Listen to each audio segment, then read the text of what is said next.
अस्सलाम वालेकुम मेरी यूट्यूब फैमिली, कैसे हैं आप सब लोग। उम्मीद है कि आप सब लोग खैर खैरियत से हैं। मैं भी शुक्र अल्लाह का बिल्कुल ठीक ठाक हूँ। आज का जो हमारा टॉपिक है सद्दाम हुसैन पे, जिनको मेरे ख़्याल से दुनिया का हर बंदा तकरीबन जानता ही है, इराक़ के सदर। आज की वीडियो उनके बारे में है, उनकी रियल स्टोरी के बारे में। आइए देखते हैं कि क्या है उनकी स्टोरी में। शुरू करते हैं। दोस्तों, इस वक्त हमारी दुनिया में लगभग 50 से भी ज्यादा मुस्लिम देश मौजूद हैं और इन सभी देशों की जमीन पर वक्त वक्त पर बहुत सारे बड़े छोटे अच्छे और बुरे हर तरह के लीडर पैदा होते रहे हैं। मगर अगर बात करें सिर्फ पिछले 50 से 60 सालों की, तो इस पूरे दौर में पूरी मुस्लिम दुनिया में जिस लीडर ने सबसे ज्यादा शोहरत और सबसे ज्यादा ताकत हासिल की थी, वो कोई और नहीं बल्कि सद्दाम हुसैन थे। वही सद्दाम हुसैन कि जिन्होंने एक लंबे वक्त तक इराक देश पर राज किया था। इस दौर में सद्दाम हुसैन न सिर्फ इराक के ही सबसे ताकतवर नेता थे, बल्कि दुनिया के भी सबसे ताकतवर नेताओं की लिस्ट में उनका नाम टॉप पर आया करता था। शोहरत के मामले में भी उस दौर में शायद ही कोई ऐसा नेता था कि जो उनको टक्कर देता हो। मगर फिर अमेरिका देश की तरफ से उनके ऊपर बहुत सारे बड़े बड़े और खतरनाक इल्जामात लगाना शुरू किए गए, जिसके नतीजे में पहले जंग हुई, बाद में सद्दाम हुसैन की गिरफ्तारी हुई और आखिरकार 30 दिसंबर 2006 को उनको फांसी के फंदे पर भी चढ़ा दिया गया। दोस्तों, हैरानी की बात ये है कि सद्दाम हुसैन को जिस दिन फांसी दी गई थी, इस्लामिक कैलेंडर के मुताबिक उस दिन जिलहिज्जा की 10 तारीख थी, यानी वही तारीख के जिस दिन मुसलमान ईद मनाते हैं, वो भी वो ईद के जिसमें मुसलमानों के यहाँ कुर्बानी दी जाती है। इसके अलावा एक हैरानी की बात ये भी है कि सद्दाम हुसैन की फांसी शायद इतिहास की वो इकलौती फांसी है कि जिसकी वीडियो को पूरी दुनिया में शेयर किया गया था, यानी जिसके फांसी के पूरे प्रोसेस को पूरी दुनिया ने अपनी आंखों से देखा था। हर इंसान सद्दाम हुसैन की फांसी को उस दौर में अपने मोबाइल या फिर अपनी टीवी की स्क्रीन पर देख रहा था। आपको बताते चलें कि जब सद्दाम हुसैन को फांसी से पहले जेल में कैद किया गया था, तो उनकी हिफाजत करने के लिए उनके ऊपर 12 स्पेशल कमांडोज को तैनात किया गया था। ये वो 12 स्पेशल कमांडोज थे कि जिनको बहुत सारी फौजों से सिलेक्ट किया गया था। ये सारे के सारे अपने डिपार्टमेंट के एक्सपर्ट माने जाते थे। मगर हैरानी की बात ये है कि जिन स्पेशल कमांडोज को सद्दाम हुसैन की हिफाजत के लिए रखा गया था, वो कमांडोज खुद सद्दाम हुसैन के दोस्त बन गए थे। इन्हीं 12 सिपाहियों में से ही एक सिपाही ने सद्दाम हुसैन की मौत के बाद उनके ऊपर एक किताब भी लिखी थी, जिस किताब के अंदर ऐसे ऐसे खुलासे किए थे कि जिससे पूरी दुनिया हिल गई थी, क्योंकि इस किताब में सद्दाम हुसैन के बारे में वो सारी चीजें लिखी गई थी कि जिनसे पूरी दुनिया बेखबर थी। और आज की इस वीडियो में हम आपको उसी किताब की ही कुछ चीजें बताने वाले हैं। सबसे पहले आपको बताते चलें कि इस किताब के राइटर ने लिखा है कि जिस वक्त हम लोग सद्दाम हुसैन को उस टीम के हवाले कर रहे थे कि जिस टीम को सद्दाम हुसैन को फांसी देनी थी, तो उस वक्त हमारी पूरी टीम की आंखों में आंसू थे। हम में से बहुत सारे सिपाही बुरी तरह से रो रहे थे।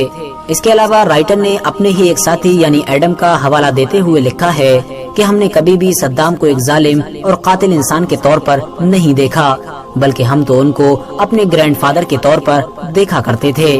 इसके अलावा राइटर ने ये भी लिखा है कि सद्दाम हुसैन के आखिरी दिनों का जो रवैया था वो हद से ज्यादा नरम था। उनके रवैये से कभी भी ऐसा नहीं लगता था कि ये किसी दौर में एक कठोर तानाशाह रहे होंगे। आपको बताते चलें कि इसी किताब में ही ये खुलासा किया गया है कि सद्दाम हुसैन को मीठा बहुत ज्यादा पसंद था। अपने आखिरी दिनों में भी उन्होंने अपनी फेवरेट एक्सरसाइज को नहीं छोड़ा था। अलग अलग तरह के खानों को टेस्ट करना भी उनका फेवरेट काम था। RH नेटवर्क के नॉलेजेबल फ्रेंड सद्दाम हुसैन के आखिरी दिनों में उनके साथ ज्यादातर वक्त गुजारने वाले अमेरिकी फौजियों ने ही इस बात का भी खुलासा किया है कि सद्दाम हुसैन ने अपने आखिरी वक्त में कि जब उनको फांसी पर ले जाया जा रहा था, तो एक कोट की मांग की थी, यानी उन्होंने कहा था कि मुझको पहनने के लिए एक कोट दिया जाए। और ये मांग उन्होंने एक बार नहीं बल्कि 2-3 बार की थी। और आखिरकार वहाँ मौजूद लोगों को सद्दाम हुसैन को पहनने के लिए कोट देना पड़ा था। जब उनसे ये सवाल किया गया था कि आखिर वो अपने आखिरी वक्त में एक कोट क्यों पहनना चाहते हैं, तो सद्दाम हुसैन ने ये जवाब दिया था कि क्योंकि आज बहुत ज्यादा सर्दी पड़ रही है। हो सकता है कि जब मुझको फांसी के फंदे पर ले जाया जाए तो सर्दी की वजह से मेरा जिस्म कांपने लगे اور اس کو دیکھ کر میری قوم یعنی عراق کے لوگ یہ نہ سمجھیں کہ ان کا لیڈر موت کے ڈر سے کانپ رہا ہے۔ دوستو، صدام حسین کے آخری وقت میں ان کے ساتھ رہنے والے سپاہیوں کے مطابق وہ اپنی زندگی کے آخری وقت میں بہت زیادہ سکون میں تھے۔ صبح اٹھ کر انہوں نے سب سے پہلے اپنی پسند کا ناشتہ کیا، اس کے بعد وضو کر کے نماز ادا کی۔ فجر کی نماز ادا کرنے کے بعد وہ اپنے بستر پر بیٹھ کر پھانسی کا ایگزیکٹ ٹائم آنے کا انتظار کرنے لگے، اور اسی بیچ میں ہی انہوں نے اپنے بستر پر بیٹھ کر قرآن کی تلاوت شروع کر دی۔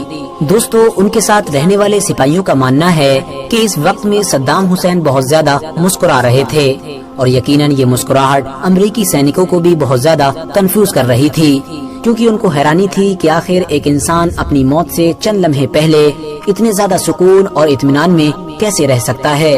دوستو، پھانسی ہو جانے کے بعد صدام حسین کی باڈی کو ایک فوجی ہیلی کاپٹر کی مدد سے تکریش شہر کے اسی گاؤں میں ہی پہنچا دیا گیا تھا کہ جس گاؤں میں صدام حسین کی پیدائش ہوئی تھی، اور وہاں پر ہی ان کی باڈی کو دفنا دیا گیا تھا۔ اس کے بعد اس کے اوپر ایک مقبرہ بھی بنا دیا گیا تھا۔ تب سے لے کر آج تک لگاتار ہر سال 28 اپریل کے دن یہاں پر بہت سارے لوگوں کی بھیڑ جمع ہوتی ہے، کیونکہ یہ صدام حسین کی سالگرہ کا دن ہوتا ہے۔ اس دن جمع ہونے والے لوگوں میں بڑے لوگوں کے ساتھ ساتھ اسکول کے بچے بھی شامل ہوتے ہیں۔ حالانکہ آپ کی نالج کے لیے بتاتے چلیں کہ صدام حسین کا مقبرہ بھی ہمیشہ سے ہی ووادوں میں رہا ہے، کیونکہ اس کے بارے میں اب عراق کے زیادہ تر لوگوں کا ہی یہ ماننا ہے کہ اب صدام حسین کے مقبرے میں ان کی باڈی موجود نہیں ہے، ان کی باڈی کو بہت پہلے ہی نکال لیا گیا ہے۔